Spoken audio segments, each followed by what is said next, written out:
যারা কোরআন পড়তে পারে বাড়ি যাবে। মহান আল্লাহর কোরআন পারা নাম্বার 1 পৃষ্ঠা নাম্বার 5। আমি পৃষ্ঠা নাম্বার বলে যাচ্ছি, পারা নাম্বার বলে যাচ্ছি, সূরা নাম হলো সূরা বাকারা। ও আমার ভাইরা মনে রাখুন, মহান আল্লাহর কোরআন পারা নাম্বার 1 পৃষ্ঠা নাম্বার 5। এই পৃষ্ঠার প্রথম লাইনে মহান আল্লাহ জানিয়েছেন, ওয়াইদ ক্বালা রাব্বুকা লিল মালাইকাতি ইন্নী জাইলুন ফিল আরদি খলিফা। ও আমার বারিস্তারা শুনে রাখো, আমি আল্লাহ বলছি, আমি আল্লাহ জানিয়ে দিলাম পৃথিবীর জমিনে আমি আল্লাহ প্রতিনিধি পাঠাতে যাই।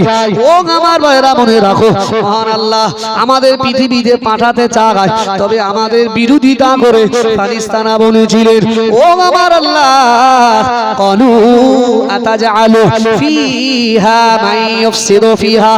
ও আমার আল্লাহ পৃথিবীতে আপনার প্রতিনিধি পাঠানোর দরকার নাই, কেন না? ফিহা মাই ইউফসিদু ফিহা, মাই ইউফসিদ মানে তারা ফিতনা ফাসাদ করবে, ওয়ায়াসফিকুদ দিমা, দিমাউন মানে রক্ত। ওরা বললেন, ও আল্লাহ এ মানুষ গিয়ে পৃথিবীতে রক্তপান করবে, এরা খুনাখুনি করবে, মারপিট করবে। ও আমার আল্লাহ পৃথিবীর জমিনে মানব জাতির সৃষ্টি করার কোনো প্রয়োজন নেই। কি বললেন? আচ্ছা আল্লাহ চাইছেন সৃষ্টি করব, ফারিস্তারা বলছেন না আল্লাহ দরকার নেই। আচ্ছা আল্লাহর কথা যেটা আল্লাহ যেটা চেয়েছেন সেটা হবে না? হবে না? হবে না? হবে না? এখন যেহেতু ফারিস্তাদেরও দোষ নাই, ফারিস্তারা দেখেছেন যে আগে যাদের সৃষ্টি করেছে জিন জাতি, এরা কেউ আল্লাহরে মানেনি, বরঞ্চ এরা মারপিট করেছে শুধু।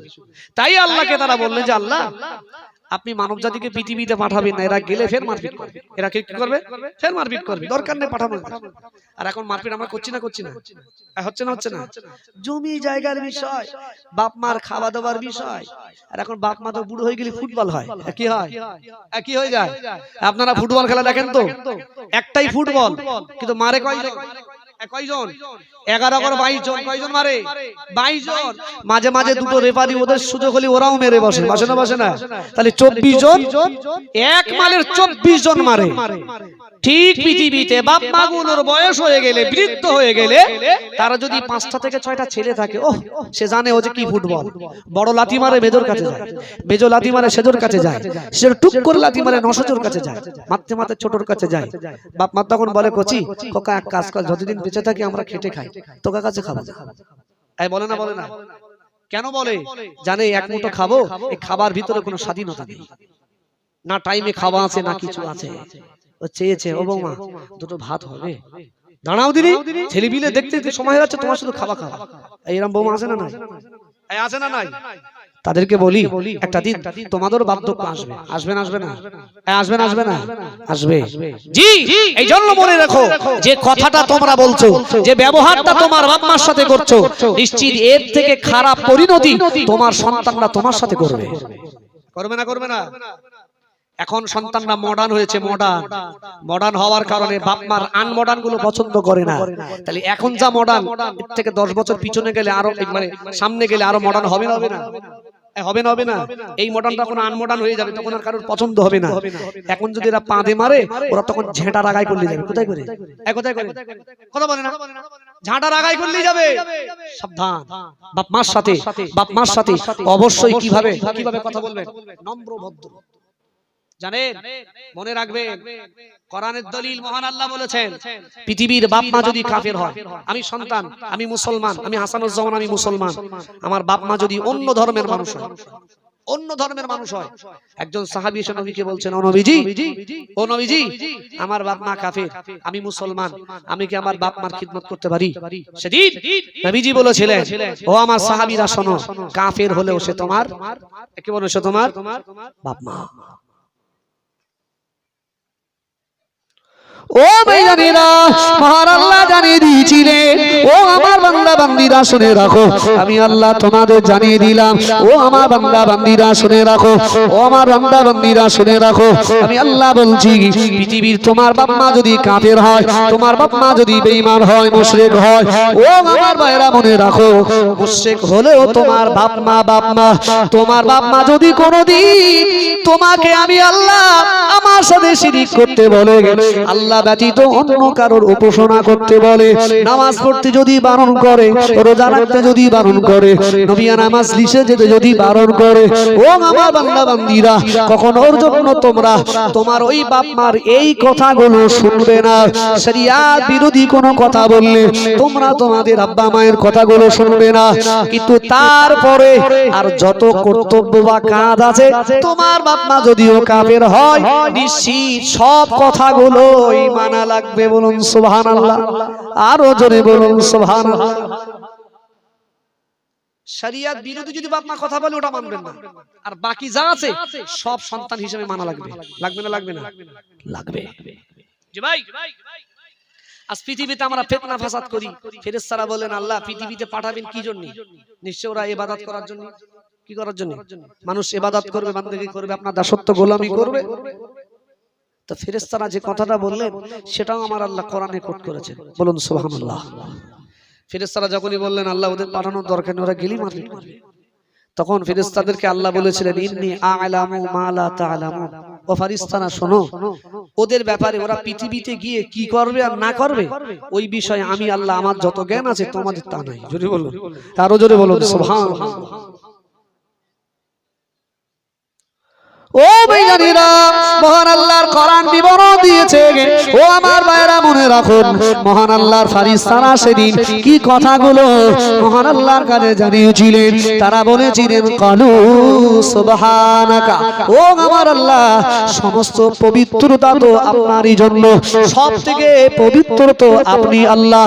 ও আমার ভাইরা মনে রাখো, সেদিন ফেরেশতারা বলেছিলেন ও আল্লাহ পাক, কালু সুবহানাকা লা ইলমা লানা, ও আমার ভাইরা মনে রাখুন, ইল্লা মা আল্লামতানা ইন্নাকা আনতাল আলিমুল হাকীম। মহান আল্লাহ ফেরেশতারা বলেছিলেন নাহনু নুসাব্বিহু বিহামদিকা, ও আমার আল্লাহ আমরা ফেরেশতারা আমরা তো সবাই আপনার তাসবিহ পাঠ করি, আমরা তো আপনার প্রশংসা করি। ও আমার আল্লাহ, তাহলে পৃথিবীতে মানব জাতি তৈরি করার দরকার কি? নাহনু নুসাব্বিহু বিহামদিকা, আমরা তো আপনার ইবাদতে মাশগুল। কিতাবের ভিতরে এসেছেন কোন মহান আল্লাহর ফেরেশতারা কেউ সিজদা দিয়েছেন তো কিয়ামত পর্যন্ত সিজদা দেবেন। জোরে বলুন, আরো জোরে বলুন সুবহানাল্লাহ। কোন ফেরেশতা রুকুতে আছেন, কিয়ামত পর্যন্ত রুকুতে থাকবেন। কোন ফেরেশতা জি ভাই তাশাহুদে বসে আছেন, কিয়ামত পর্যন্ত বসে থাকবেন। তাহলে তারা যখন এত ইবাদত করে, তাদের 24 ঘন্টা ইবাদত করে, আমরা মসজিদে গেলে জুমার দিন ইমাম যদি একটু কিরাতগুলো বড় বড় পড়ে আমাদের কষ্ট হয় না? এক কথা বলে না, হয় না? হয় না? একটু দোয়া বড় করলে কষ্ট হয় না? হয় না? পরের দিন ইমামকে হুইপ জারি হয়, হুজুর দোয়াটা ছোট করো, হুজুর কিরাতটা ছোট করো। কেন? খুব কষ্ট হচ্ছে। তাহলে আমাদের সামান্য ইবাদত করি, ক্লান্তি আসে, ঘুম আসে, অলসতা, জি কত রকমের পেরেশানি আসে। আর ফেরেশতারা সৃষ্টি থেকে নিয়ে আর কাল কিয়ামত পর্যন্ত তারা অনবরত সিজদা করেছে। মহান আল্লাহ বলেন না তাদের কোনো ক্লান্তি আছে, না তাদের কোনো কষ্ট আছে, না তাদের কোনো রকম অস্বস্তি আছে, অনবরত আমি আল্লাহ আমার ইবাদতে মশগুল। জোরে বলুন, আরো জোরে বলুন সুবহানাল্লাহ। এখন তারা যে এই সৃষ্টির জন্য আমাদের বিরোধী করে বললে যে এদের সৃষ্টি করার দরকার নেই, এইবার মহান আল্লাহ এই ফেরেশতাদেরকে পরীক্ষা নিচ্ছেন। মহান আল্লাহ এই ফেরেশতাদেরকে বোঝানোর জন্য আল্লাহ পরীক্ষা নিচ্ছেন। কি পরীক্ষা জানেন? এখন আল্লাহ পৃথিবীতে যা সৃষ্টি করেছে, আচ্ছা ভাই বলবেন এটাকে চেয়ার বলা হয়, এটা জানতেন আপনারা? একদম জানতাম আমরা এটাকে চেয়ার বলে? জানতাম না। এটাকে মাইক্রোফোন বলে? জানতাম। এটাকে ঘড়ি বলে? জানতাম। এর নাম জামা? জানতাম। এর নাম বক্স? জানতাম। কিছুই তো জানতাম না। কেউ না কেউ এসে কোন একটা শিক্ষক এসে আমাদের শিখিয়েছেন, তারপর তো জেনেছি। আমার আলোচনা বুঝতে পারছেন আপনারা? জি, পৃথিবীতে এমন একজন শিক্ষক এসেছে আমাদেরকে বলেছে কি বলা হয়, তারপর আমরা জেনেছি। তার আগে আমরা কেউ জানিনি। একজন মহিলা তিনি আমাদের জন্ম দিয়েছে, তিনি আমাদের দুধ পান করায়, তাকে যে মা বলে ডাকতে হয়, তিনি যে আমার মা আর আমি তার সন্তান, এই কথাটা আমরা জানতাম না। জানতাম কি? জানতাম না। তাহলে পৃথিবীতে যা কিছু আছে আমাদের আদি পিতার নাম কি? কি নাম? হযরতে আদম আলাইহিস সালাম। তিনি সবার পিতা। কি বলুন? সবার পিতা। এখন এই আদম আলাইহিস সালাম মানুষ যে শ্রেষ্ঠ এটা ফেরেশতাদেরকে বোঝানোর জন্য আল্লাহ পার্সোনালিটি আদম আলাইহিস সালামকে পৃথিবীর সমস্ত জ্ঞানের জ্ঞানী, পৃথিবীর সমস্ত কিছুর নাম আমার আল্লাহ আদম আলাইহিস সালামকে শিখিয়ে দিয়েছিলেন। একবার জোরে বলুন, আরো জোরে বলুন সুবহানাল্লাহ। আল্লাহ বলেন ওয়া আল্লামা আদম আল আসমাআ কুল্লাহা, আমি আল্লাহ আমার আদমকে পৃথিবীর সমস্ত সৃষ্টির নামগুলো আমি আল্লাহ আমার আদমকে শিখিয়েছিলাম। একবার জোরে বলুন সুবহানাল্লাহ।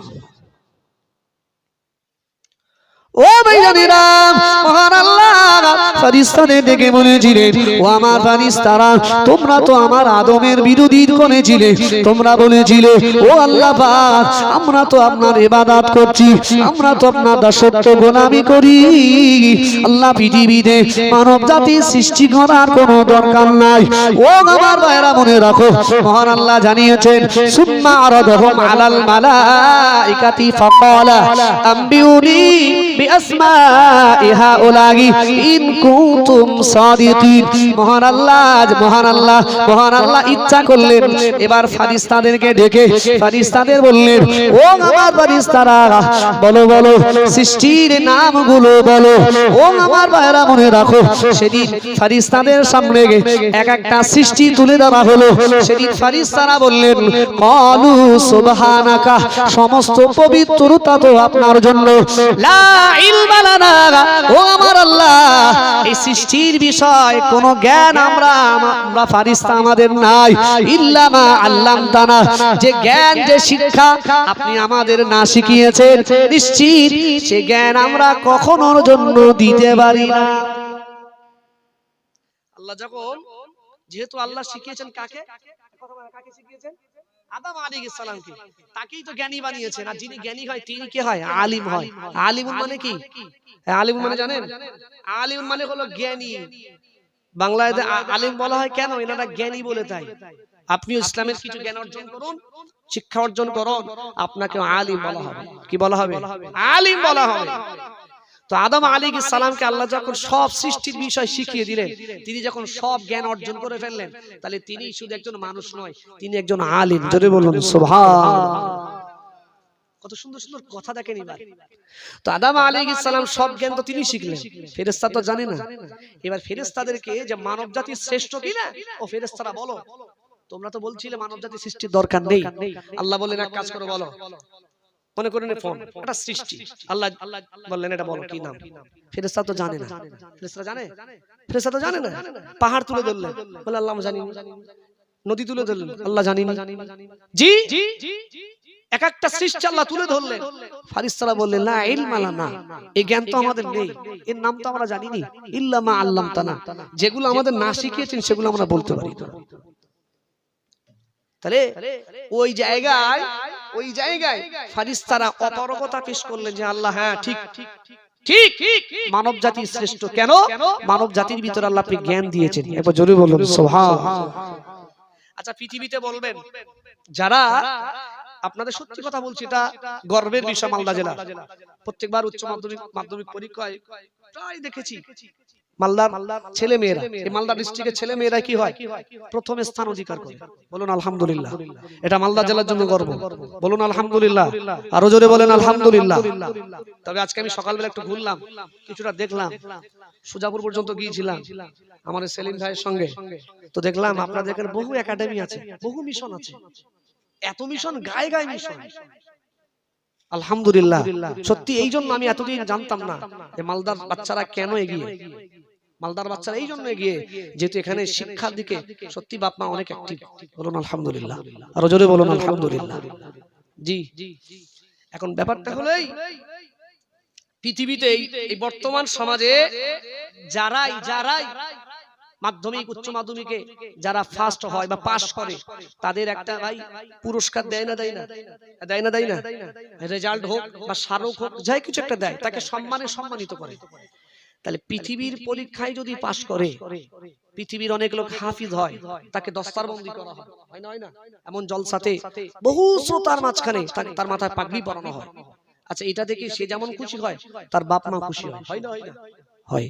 তাহলে পৃথিবীর জ্ঞান অর্জন করার কারণে তাকে যদি এত সম্মান দেওয়া হয়, তাহলে আদম আলাইহিস সালাম সেদিনও মহান আল্লাহ পরীক্ষা নিয়েছিলেন, যে পরীক্ষায় ফারিস্তারা উত্তীর্ণ হতে পারেনি, যে পরীক্ষায় আমাদের বাপ আমাদের পিতা আদম আলাইহিস সালাম উত্তীর্ণ হয়েছিলেন, ফার্স্ট হয়েছিলেন, তাহলে আল্লাহ তাকে পুরস্কার দেবেন না? এক কথা বলেন, আল্লাহ তাকে দেবেন না? দেবেন। ও ভাইজানেরা, মহান আল্লাহ জানিয়ে দিয়েছিলেন, ও আমার বান্দা বান্দীরা শুনে রাখো, আমি আল্লাহ পাক জানিয়ে দিলাম আমার আদম আজকে পরীক্ষায় পাস করেছে, আমি আল্লাহ আমার আদমকে পুরস্কার দেব।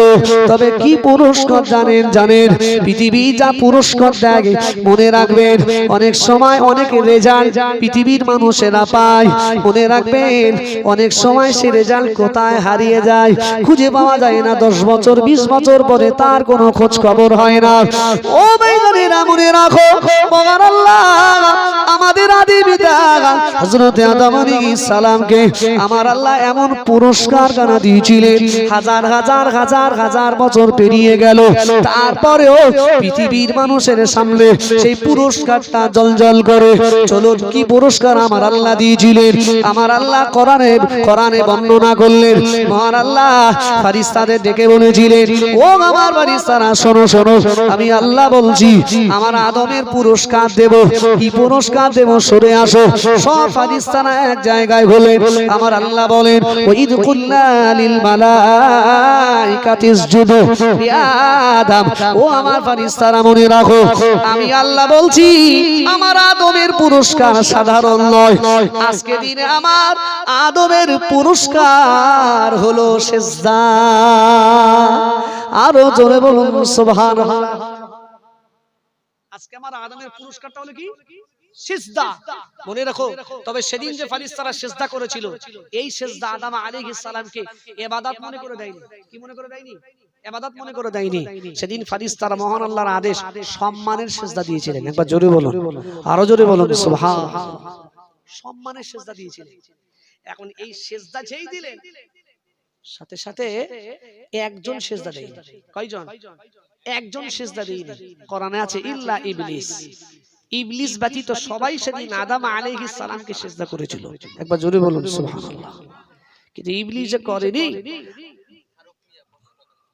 ফারুক মিয়া 500 টাকা, আল্লাহ তার দানকে কবুল করুন। আর মিনকু মিয়া 200 টাকা নগদ, 800 টাকা বাকিতে আছেন, তিনি দিয়ে দেবেন। আল্লাহ তার দানকে কবুল করুন, বলুন আমিন।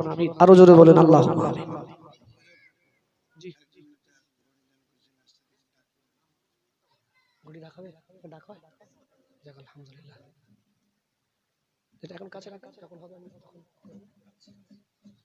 জি যে আলোচনা করছিলাম, তো আদম আলাইহিস সালামকে আল্লাহ পুরস্কার দিয়েছেন কি?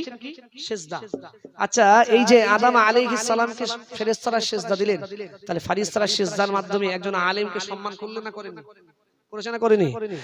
এক নাম্বার তারা মহান আল্লাহর আদেশ পালন করেছেন, দুই নাম্বার একজন আলেমকে সিজদা মানে কি সম্মান করেছেন।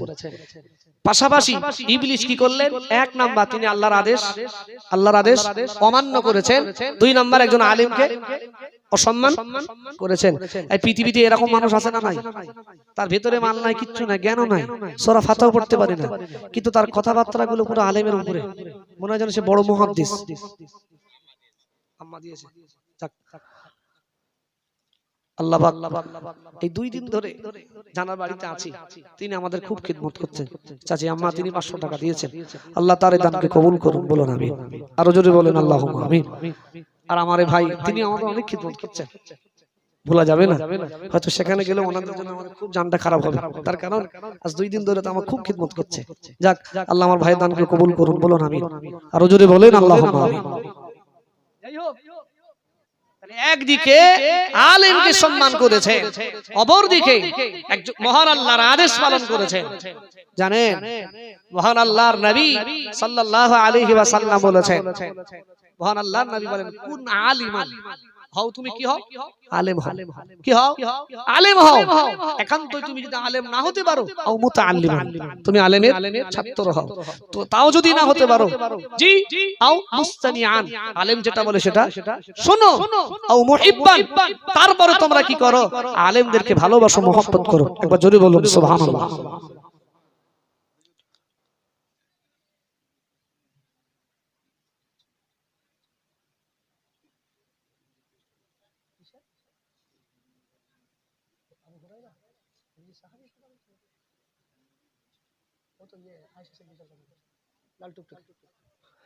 ও ভাইয়ারা ঠান্ডা মাথা বোঝার চেষ্টা করুন। আল্লাহ পাক নবী জানিয়ে দিয়েছিলেন, ও আমার সাহাবীরা মনে রাখো, ও আমার সাহাবারা মনে রাখো, পৃথিবীর জমিনে যারা আলেমদেরকে সম্মান করে আমার আল্লাহ ওই মানুষটাকে সম্মানে সম্মানিত করে। বলুন সুবহানাল্লাহ, আরো জোরে বলুন সুবহানাল্লাহ। দলিল নেন, প্রমাণ নেন, আলেমকে সম্মান করলে যে মানুষটা আলেমকে সম্মান করবে নিশ্চিত আমার আল্লাহ তাকেও সম্মান দান করবেন। ও ভাইরা মনে রাখো, আমার আল্লাহ যেদিন বলেছিলেন, ও আমার ফারিস্তারা আমি আল্লাহ বলি আমার আদমকে তোমরা সিজদা করো তথা আমার আদম আলেমকে সিজদা করো, সেদিন আল্লাহর ফারিস্তারা সিজদা করেছিলেন। তবে সব ফেরেশতার ভিতর থেকে যে ফেরেশতা সর্বপ্রথম সিজদা করেছিলেন কিতাবের ভিতরে লেখা আছে ওই ফেরেশতার নাম হলো হযরতে ইসরাফিল আলাইহিস সালাম। আরো জোরে বলুন সুবহানাল্লাহ। ও আল্লাহর বান্দারা শুনে রাখো, মহান আল্লাহ সেদিন ইসরাফিল আলাইহিস সালাম সর্বপ্রথম আদম আলাইহিস সালামকে সম্মান করার কারণে আমার আল্লাহ ইসরাফিল আলাইহিস সালামকে আমার আল্লাহ কি সম্মান দিয়েছিলেন, কি সম্মান আমার আল্লাহ দান করেছিলেন। ও ভাইরা মনে রাখুন, কিতাবের ভিতরে লেখা আছে আমার আল্লাহ সেদিন ইসরাফিল আলাইহিস সালামের কপালে কোরআনুল মাজিদ তাকে আমার আল্লাহ লিখে দিয়েছিলেন। আরো জোরে বলুন সুবহানাল্লাহ। পিন্টু মিয়া 500 টাকা, আল্লাহ তার দানকে কবুল করুন, বলুন আমিন। আরো জোরে বলেন আল্লাহুম্মা আমিন। জি, তাহলে আদম আলাইহিস সালাম তিনি জ্ঞানী হয়েছেন বলে এত সম্মান, আর একজন জ্ঞানী মানুষ তথা আলেমকে ইসরাফিল আলাইহিস সালাম সম্মান করেছেন বলে আল্লাহ তাকেও সম্মান দিলেন, তার এই কপালে মহান আল্লাহ কোরআন শরীফটাকে লিখে দিয়েছিলেন। জোরে বলুন, আরো জোরে বলুন সুবহানাল্লাহ। তাহলে এই সম্মান করেছেন বলে সম্মানিত হয়েছেন। পাশাপাশি অপরদিকে ইবলিস আল্লাহর আদেশ পালন করেনি, আর তার পাশাপাশি একজন আলেমকে কি করেছেন, অসম্মান করেছেন। যারা আলেমকে অসম্মান করে, আলেমের সাথে খারাপ ব্যবহার করে, তারা ধ্বংস হবে না, হবে না? এক কথা বলেন, হবে না, হবে না? ও বেঈমানেরা, মহান আল্লাহ সেদিন জিজ্ঞাসা করেছিলেন, ও ইবলিস শুনে রাখো, কি বাবা তুমি কেন আমার আদমকে সিজদা করলে না? সেদিন তিনি দলিল দিয়েছিলেন, সেদিন তিনি তর্ক খাড়া করেছিলেন। ও ভাইরা মনে রাখো, সেদিন বলেছিলেন আনা খায়রুম মিন, আমি হলাম আপনার ওই আদমের থেকে ভালো। কি বলেছিলেন? আনা খায়রুম মিন, আমি আপনার আদমের থেকে তো ভালো। আমি যখন ওর থেকে ভালো, ওরে কেন সিজদা করতে যাব? অহংকার বসে এইভাবে বলছে, আমি তোর থেকে উত্তম লোক। কি লোক? আমি তোর থেকে উত্তম লোক, আমি উত্তম লোক চেয়ারে বসে আছি, আর অনুত্তম লোক আসবে আর আমি আমার চেয়ার ছেড়ে তারে বসাবো? এটা হতে পারে? ফেরেশতারা সেদিন ইবলিস বলেছিলেন আল্লাহ পাক আনা খায়রুম মিন, আমি হলাম আদমের থেকে ভালো। সেদিন তিনি মহান আল্লাহর কাছে তর্ক খাড়া করেছিলেন। ও ভাইরা মনে রাখুন, মহান আল্লাহর কোরআন বিবরণ দিয়েছিলেন। ইবলিস সেদিন যে কথাটা বলেছিলেন, কি বলেছিলেন জানেন? সেদিন বলেছিলেন খলাকতানি মিন নার, ও আমার আল্লাহ আমি ইবলিস তথা আমি জিন জাতি, আমাকে আপনি আগুন দ্বারা সৃষ্টি করেছেন। ওয়াখালাকতাহু মিন তিন, ও আমার আল্লাহ আর আপনি আপনার আদমকে তো মাটি দ্বারা সৃষ্টি করেছেন। ও আমার আল্লাহ, পৃথিবী এটা তো পরিষ্কার বিষয়, আগুনের কাজ হলো নিচে থেকে উপরের দিকে যাওয়া, আর মাটির কাজ হলো মাটি আসমানের যেখানেই ছুড়ে দেন না কেন ও মাটি নিশ্চিত আবার নিচের দিকে আসবে না? তাহলে আগুনের কাজ হলো জ্বালিয়ে পুড়িয়ে ছারখার করা। তা আমি আগুন হয়ে মাটির কাছে সিজদা করব? এটা হয় কি? এই আমার আলোচনা বুঝতে পারছেন? রাগ করছেন না তো? তাহলে সেদিন ইবলিস যুক্তি খাড়া করছে যে আমি তো আগুনের তৈরি আর আদম তো মাটির তৈরি, আমি আগুন হয়ে মাটির কাছে কেন সিজদা করব? ও এটা বুঝলো না, এটা মহান আল্লাহর আদেশ, এটা যে আমাকে মানতে হবে, ও এটা বুঝলো না, ও যুক্তি খাড়া করে। এই পৃথিবীর বহু মানুষ আছে অন্যায় অপরাধ করার পরেও অন্যায় যদি সহজে স্বীকার করে তো তার শাস্তি হালকা হয়। অন্যায় যদি সহজে স্বীকার করে পৃথিবীর মানুষ সে অন্যায় তাড়াতাড়ি ভুলে যায়। আর গাদার মতন যদি সে জল খাবে খাবে ভুলে খায় তাহলে পৃথিবীর মানুষ অন্যায় মাফ করে, শাস্তি ডবল হয়। হয় না? হয় না? আর মনে রাখবেন একটা মিথ্যা ঢাকতে গেলে তার আরো 10টা মিথ্যা বলতে হবে না? তাহলে একটা মিথ্যা বলেছিলে স্বীকার করো, অত দুনিয়ার মানুষ ক্ষমা করবে, আল্লাহও মাফ করে দেবে। আর একটা মিথ্যাকে ঢাকার জন্য 10টা যখন মিথ্যা বলবেন তাহলে মার্কিন আরো 10 ডবল বেড়ে যাবে। যাবে না? যাবে না? দেখবেন কোন যদি আসামি অন্যায় করার পরে পুলিশের কাছে সহজে ধরা পড়ে যায় কিন্তু মার কম হয়। আর কোন আসামির যদি তার তেবড়ি 10 দিন 20 দিন ধরে ধরে যে খুঁজে খুঁজে সরকারের অর্থ ব্যয় করে তার খুঁজতে হয়, তার ধরে বালি কি তার সহজে ছেড়ে দেয়? তার আগে মারধর আগে করে দেয়। তাই না? এই জন্য বলি ভাই, যখনই অন্যায় হবে আমরা মানুষ কুল্লু বানি আদম খাতাউন, পৃথিবীর প্রত্যেকটা বানি আদম তথা আদম আলাইহিস সালামের সন্তানদের কেউ কিছু না কিছু ত্রুটি করেছেই করেছে। হতেই পারে আমি হাসানুজ্জামান, আমি তো একেবারে পুরো আলাদা দরজার লোক না, ভুল হতেই পারে আমার দ্বারা। তো ভুল যখন হবে অবশ্যই একজন মুসলমানের কর্তব্য, ইমানদারের কর্তব্য তাড়াতাড়ি করে মহান আল্লাহর কাছে ক্ষমা চাওয়া। কি চাওয়া? ক্ষমা চাওয়া। ক্ষমা চাইবেন, আল্লাহ মুহূর্তের ভিতরে আপনার জীবনের গুনাহ ক্ষমা করে দেবেন। জোরে বলুন, আরো জোরে বলুন সুবহানাল্লাহ। ও ভাইয়ানেরা, মহান আল্লাহ সেদিন বলেছিলেন, ও ইবলিস শুনে রাখো, আমি আল্লাহ বলছি তুমি আমার কথা অমান্য করলে, পাশাপাশি একজন আলেমকে অসম্মান করলে, আমি আল্লাহ জানিয়ে দিলাম একজন আলেমকে অসম্মান করার কারণে আমি আল্লাহ জানিয়ে দিলাম ও আমার ও ইবলিস শুনে রাখো, আমি আল্লাহ বলছি আলাইকা লানাতি ইলা ইয়াউমিদ্দিন, আমি আল্লাহ বলছি কিয়ামত পর্যন্ত ওই ইবলিস তোমার উপরে লানত হবে, তোমার উপরে ধ্বংস নাজিল হবে। ও ভাইরা মনে রাখো, মহান আল্লাহ আবারও জানিয়েছেন আবা ওয়াস্তাকবারা ওয়া কানা মিনাল কাফিরিন, আজ থেকে তোর দরজা কাফেরের সাথে হয়ে গেল। আজ থেকে তুই কি হলি?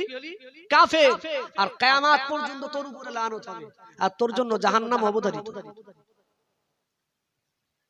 জি, তাহলে আমি যে আলোচনাটা করছিলাম, এই মানব জাতির শ্রেষ্ঠ কেন? মানব জাতির ভিতর কি আছে? কি আছে? জ্ঞান আছে, শিক্ষা আছে। আর শিক্ষা আছে বলেই বিশ্বাস করুন আদম আলাইহিস সালাম তিনি মাটির তৈরি। আদম আলাইহিস সালামকে সিজদা কারা করেছেন? কারা করেছেন? ফারিস্তারা। তাহলে ফারিস্তাদের মর্যাদা কম না বেশি? বেশি। বেশি হবার পরেও আমার আল্লাহ তাদের দ্বারা আদম আলাইহিস সালামকে সিজদা করিয়েছেন। কেন? যে জ্ঞান ফারিস্তার ভিতরে আল্লাহ দেয়নি, সেই জ্ঞান পৃথিবীর মানব জাতির ভিতরে মওজুদ করে দিয়েছেন। জোরে বলে, আরো জোরে বলে। শিক্ষা আছে বলে, শিক্ষা আছে বলে, যার ভিতরে শিক্ষা থাকবে পৃথিবীর সে যে কোনায় থাক না কেন নিশ্চিত তাকে মানুষ খুঁজে নেবে। নেবে না? নেবে না? নেবে। শিক্ষা যার ভিতরে আছে দেখবেন অনেক সময় অনেক জায়গায় প্রফেসর হয়, হ্যান্ডিক্যাপ হয় না? হয় না? সে চলতে পারে না, ফিরতে পারে না ভালো করে, কিন্তু তারপরে তার শিক্ষা যোগ্যতা এত, সে যেভাবে হোক ও যে চেয়ারে বসে থাকবে বহু দাম আছে না? নাই? আছে। কেন? আল্লাহ ওর কলমি শক্তি দিয়েছে, ওর জ্ঞান শক্তি আল্লাহ দিয়েছে। ওর জ্ঞান ও শিক্ষা আল্লাহকে বহুদূর নিয়ে যাবে। জানেন ভাই, সময় আস্তে আস্তে কমে যাচ্ছে, আমার আলোচনা সংক্ষেপে আনতে হবে। আমি যেটাই বলতে চাইছি এটাই, পৃথিবীর জমিনে আমরা বাপ মা, আমাদের করণীয়, আমাদের কর্তব্য হলো আমাদের সন্তানগুলোকে শিক্ষা দেওয়া। কি দেওয়া? শিক্ষা দেওয়া। আপনারা জানেন আল্লাহর একজন বান্দা ছিলেন, তিনি কোনো নবী ছিলেন না। কি ছিলেন না? তিনি কোনো নবী ছিলেন না। তারপরেও তার ইবাদত, তার দাসত্বে, তার গোলামিতে আমার আল্লাহ এত খুশি ছিলেন। আমার আল্লাহ তারই নামে আমার আল্লাহ কোরআনে একটি সূরা নাযিল করেছিলেন। সূরার নাম হলো সূরা লুকমান। জোরে বলুন সুবহানাল্লাহ, আরো জোরে বলুন সুবহানাল্লাহ। জানেন সূরা লুকমানে হাকিম রাহমাতুল্লাহ আলাইহি তিনি কি তো কালো ছিলেন, ব্যাপক কালো ছিলেন, পেটে কাটো লোক, তিনিও হাবশী দেশের মানুষ, এত কালো। নবীর একজন সাহাবী ছিলেন হযরত আবু সাঈদ রাদিয়াল্লাহু আনহু, তার কাছে একটা কালো লোক এসে, বিশাল কালো লোক। এই সমাজে কালো লোক আসলে, বিশেষ করে এখন আমার যে মায়েরা বোনেরা আছে, এখন তো আর মেয়ের থেকে মা আগে জামাই চুজ করে না? করে না? জামাই কালো, ও জামাই চলবে না, সমাজে বার করবো কি করে? পাশের বাড়ি বৌদিরা আসবে, তারা বলে তোমার জামাই দেখি, এই জামাই সমাজে বার করবো কি করে?